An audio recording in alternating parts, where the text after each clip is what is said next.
اچھا یہ جب یہ 5 جولائی کو مارشل لاء لگتا ہے، پہلے جو 2 اقدامات کرتے ہیں جنرل ضیاء الحق صاحب، میں فوج کی بات نہیں کر رہا ہوں، میں جنرل ضیاء الحق کی بات کر رہا ہوں.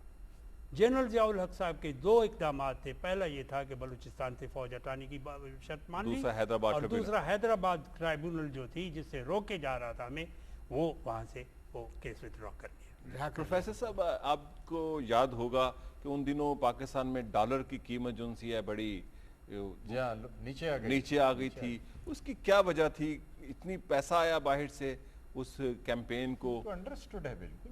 اتنا کیمپین کے لیے واپس پیسہ لایا گیا، لوگوں میں بٹا، اور پوری کانسپریسی جو تھی تیار کی گئی تھی باقاعدہ. اس میں کہنے کی کوئی ضرورت نہیں. ریکارڈ جو ہے ہسٹری میں محفوظ ہو گیا ہے جی کہ اس کے پیچھے کیا پس منظر تھا. اور پھر آپ نے دیکھا ہم لوگوں کی گرفتاریاں شروع ہو گئیں. پیرا صاحب وغیرہ تو پہلے گرفتار ہو گئے تھے. تو اکتوبر کے مہینے کے اندر ملٹری کورٹس آپریٹ کرنا. مجھے پہلی چارج شیٹ جو دی گئی 3 مرتبہ کیا اکتوبر کے مہینے میں، تو یہ چارج شیٹ کی ورڈنگز تھی کہ ایک شخص جس کا نام زید بھٹو ہے اس کی رہائی کا مطالبہ کیا، and lead a procession for the demand to hold election within 90 days, and you insisted for the restoration of the political atmosphere. Do you plead guilty or not? Yes I plead guilty because we stood for the release of Zulfikar Ali Bhutto. We demanded the elections to be held within the time as prescribed in the constitution and restore political atmosphere. I was convicted for a year with the lashes. تو کیا تھا؟ سب پہلے سے تیاری کر کے بیٹھے ہوئے تھے یہ.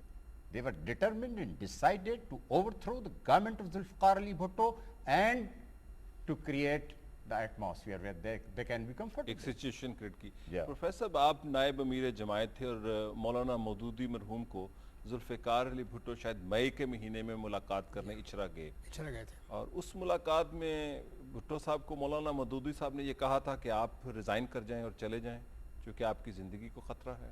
زندگی کا خطرہ مجھے معلوم نہیں ہے. اصل میں وہاں قریبی اسلامی جمعیت طلبہ کا بھی دفتر ہے، تو لڑکے اس بات کے حق میں نہیں تھے کہ بھٹو صاحب ان کے پاس آئیں بات چیت کریں.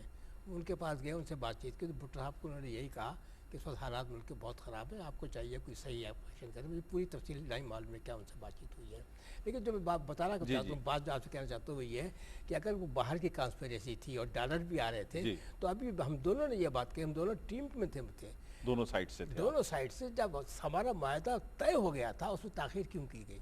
اگر معاہدہ 1 جولائی کو سائن ہو جاتے، اور میں نے بتایا نا، ہم جب یہاں بیٹھے ہیں، میں نے بھٹو صاحب سے کہا بھٹو صاحب آپ سائن نہیں کرو گے مارشل لا لگ جائے گا. آپ نے یہ کہا؟ میں نے یہ بات کہی کہ مارشل لگ جائے گا. کون سی ڈیٹ کو؟ یہ 1 جولائی کو. ہسٹوریکلی میں ایک اور عرض کروں کیونکہ یہ جو پروفیسر صاحب نے کہا ہے اس کی کچھ وضاحت کی ضرورت ہے. 25 جون کو جنرل ضیاء الحق صاحب نے آرڈرز ایشو کر دیے تھے movement of the troops from Kharian. 25 جون ہمارے مذاکرات چل رہے ہیں دوران 25 جون کو، اور 25 جون کو ہی انہوں نے یہ کہا تھا کہ فوج جو ہے وہ دوسرا آپشن ملٹری آپشن پر سوچ رہی ہے. انہوں نے کہا، ضیاء الحق صاحب نے کہا تھا 25 جون کو. 1 جولائی کو جب یہ ہمارے ہوا ہے اور اناؤنس کیا گیا کہ مذاکرات کامیاب ہو گئے، تو ان کو کہا گیا کہ واپس چلے جائیے کھاریاں. تو میں یہ ایگری کرتا ہوں کہ اس رات کو اگر یہ دستخط ہو جاتے، کیوں نہ ہوئے دستخط؟ ان کے بھی دستخط موجود ہیں، میرے بھی دستخط موجود ہیں.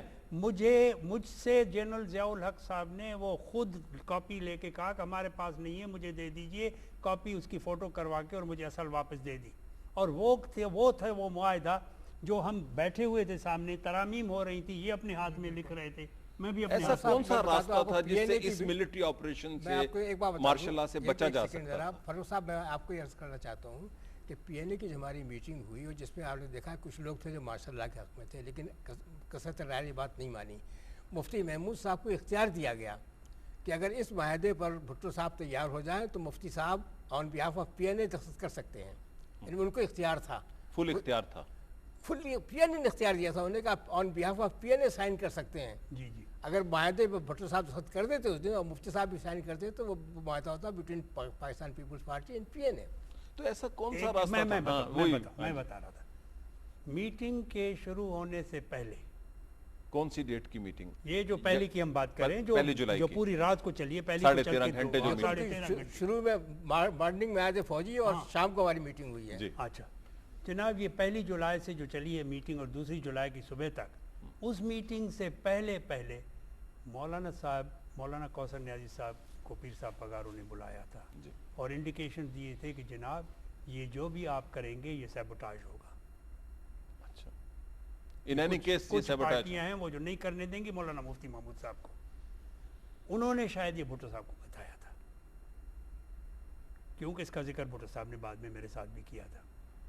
और जिस वक्त इन्होंने भी कहा, लेकिन मौलाना मुफ्ती महमूद ने वाज़े तौर पर भुट्टो साहब से रिक्वेस्ट की कि मेरे पास अथॉरिटी मौजूद है, अब ये जो हो गए हैं, ये जो मुआहदा हुआ है, इस पर आइए दस्तखत करते हैं।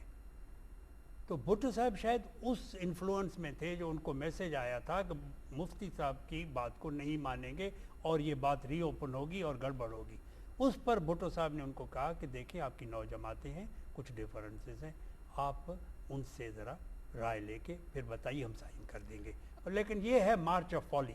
सही है। ये इनका कहना दुरुस्त है। आपको वो पूरा हम वहाँ से मैंडेट लेकर गए थे। प्रोफेसर साहब, न्यूक्लियर इशू ज़ेरे बहस आया कि जो कॉन्स्पिरेसी थी, जैसे ट्रैप किया गया सारी पाकिस्तान की पॉलिटिक्स को। कुछ लोग ये कहते हैं कि सोवियत यूनियन का अफगानिस्तान में आना बर्जिंस्की का प्लान था और सोवियत यूनियन को ट्रैप किया कि वो अफगानिस्तान में आए। तो उससे पहले ये तय किया उन फॉरेन पावर्स ने कि पाकिस्तान में एक इलेक्टेड डेमोक्रेटिक गवर्नमेंट ना हो। तो उसकी इमीडिएट रीज़न जो थी ज़ियाउल हक का पाकिस्तान में आना और पाकिस्तान में एक मार्शलाई हुकूमत लाना, ये थी कि अफगानिस्तान में गैर मुल्की कुव्वतों को ज़्यादा काम करने का मौका मिलेगा अगर जुल्फ़िकार अली भुट्टो ना हो। मैं समझता हूँ कि इसमें बहस की ज़रूरत नहीं है, बिल्कुल अंडरस्टूड ये बात है। और आज तक जो खित्ते में हुआ, जी हाँ, बिल्कुल वो उसी के बैकलैश है। फिर जी रीजन में पाकिस्तान को फ्रंट स्टेट डिक्लेयर किया गया, फिर फाइट हुई, उसके बाद जो कल्चर शुरू होता है पाकिस्तान के अंदर हेरोइन का, आर्म्स का, वायलेंस का, जिसके इफेक्ट्स आज भी हमें नजर आ रहे हैं। तो वो लेगेसी है ज़ियाउल हक, नई फॉलीज आई, बल्कि लेगेसी है ज़ियाउल हक की जो परसिस्ट कर रही, और ये चीज़ें हिस्ट्री ने अब अनअर्थ कर दी है। इसलिए मैं समझता हूँ कि बिला बहस के कंक्लूजन जो हिस्ट्री ने ड्रॉ किया है, that is understood all over. तो ये सारा एक वो कौन है कांग्रेसमैन अमेरिका के, जिनकी वो किताब भी छपी है और फिल्म भी बनी है, हिज परसेप्शन ऑफ कैसे ये तालिबानाइजेशन हुआ, तमाम के तमाम। इस पर कई किताबें हैं। नहीं अभी जो आई है वो कांग्रेसमैन है, member of the house of representatives. इस पर अनहोली वार है एक जॉन के कूली की, उन्होंने भी बड़ी डिटेल्स। ये दूसरी है जिसकी फिल्म भी बनी है, कांग्रेसमैन की। हाँ, वो कहता है कि कैसे इसने फंड किया, कैसे इसने फाइनेंस किया इसको, अपराइजिंग को, और कैसे। यहाँ मैं एक आपसे बात पूछना चाहता हूँ। एक कॉन्स्पिरेसी कॉन्सेप्ट ये भी है कि भुट्टो साहब ने इस दौरान सोवियत यूनियन से भी मुज़ाकरात शुरू कर दिए थे कि इस इंटरनेशनल कॉन्स्पिरेसी को काउंटर किया जाए। ऐसी कोई बात हुई? नहीं, सोवियत यूनियन तो मैं 3-4 दफ़ा गया था। मेरी कोसिगिन से भी मुलाकात हुई थी, ब्रेज़नेव से भी मुलाकात हुई थी, फिर मैं उनके साथ भी गया था। ऐसी कोई बात नहीं थी, लेकिन हमारे ताल्लुकात सोवियत यूनियन के साथ बहुत बेहतर हुए थे। और सोवियत यूनियन ने 1973 के जनवरी में जब मैं वहाँ गया हूँ, तो उसमें रिकग्निशन ऑफ बांग्लादेश पर इंडिया को रोकने में, हमें 1 साल की मोहलत देने में, और इकोनॉमिक असिस्टेंस को बहाल करने में, और जंगी कैदियों की आज़ादी और उन पर मुकदमात के न चलाने में बहुत बड़ी इमदाद की थी। और बड़ी सॉफ्टनिंग हुई थी, बड़ा एटीट्यूड उनका चेंज हुआ था, और उन्होंने एम्बेसडर ऐसा भेजा था जो बड़ा सिंपैथेटिक एम्बेसडर था।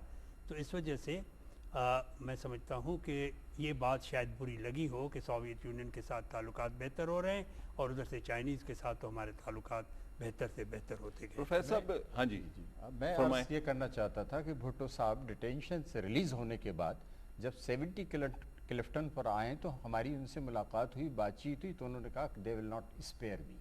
और ये मेरा ख्याल है अर्ली सितंबर की बात है। उसके बाद वो लाकाना तशरीफ़ ले गए, there he was detained and that was the last. Professor, जो ज़ियाउल हक की आमरीत मुसल्लत हुई पाकिस्तान में, जैसे प्रोफेसर एन डी खान साहब कह रहे हैं कि पाकिस्तान में वायलेंस और सारे रीजन में जो अथल पथल हो रही है, तो आपका क्या ख्याल है कि ये सारा आमराना निज़ाम इसलिए लाया गया था?